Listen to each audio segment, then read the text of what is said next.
I'm doing? This is Coach Jared here to talk to you all about a very, very common question that I get just about really every day that I train a client or that I train a group of people.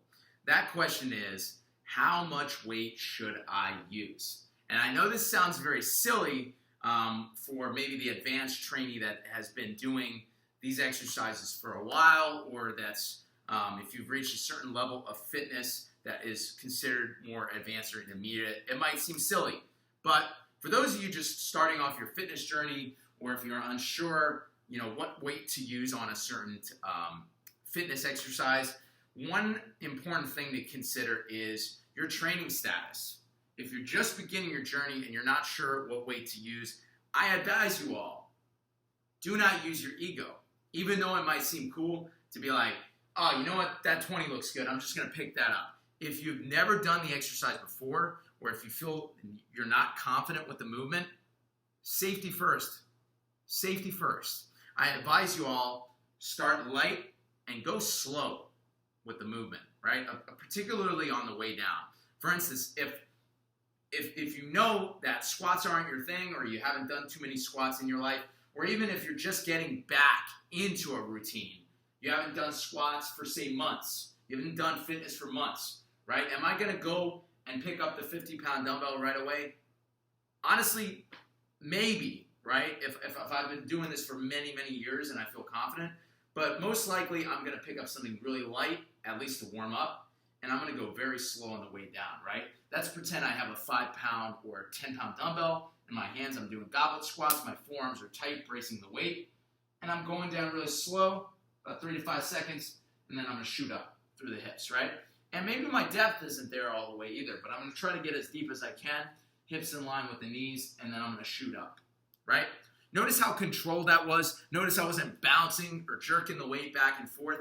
The key is control, and it's very important. If you can't feel that target muscle that you're working, then you are going either too heavy or you're not doing the movement properly.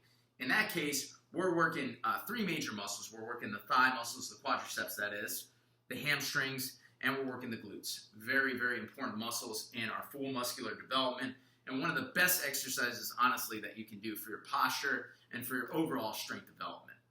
So, really, the weight that you're going to use, ladies and gentlemen, is really going to depend on what you're trying to do, what your level of fitness is, and really, the specific exercise too. Like, for instance, I might lift a heavy dumbbell for the goblet squat because I'm using strong, big muscles of my lower body, but for my lateral raise, I might only use light dumbbells, and that's perfectly fine.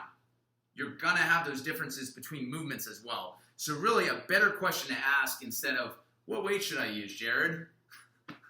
A better question would be, what kind of movements are we doing, and how many reps, right? If the expectation is to hit 12 to 15 reps, the expectation is to hit 10 to 12 reps, you are going to pick a lighter weight, you're going to go slower through the movement.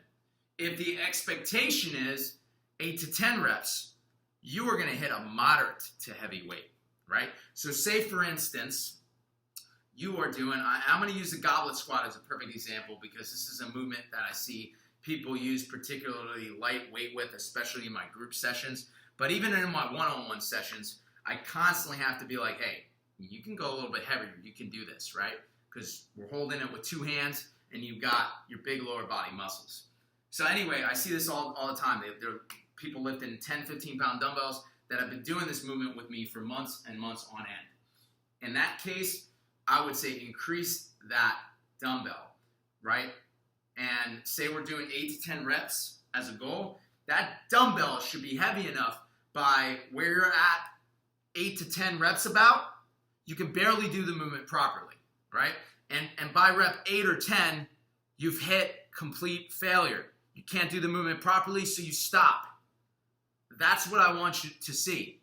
If I assign 10 to 12 reps, by that 10th through 12th rep scheme, I want the technique to be broken down. You can't do it anymore. You stop. That is what kind of weight you should be working with. Don't be afraid to challenge yourself, because when you challenge yourself, that's telling your body that you need to build more muscle tissue. And while that might seem like a bad thing, particularly for my female clients, building more muscle tissue helps with our metabolism so that we can get leaner, sexier bodies. And who doesn't want a lean, sexy, gorgeous body, right? So use a weight that challenges you, right? As we go up in reps, as far as like,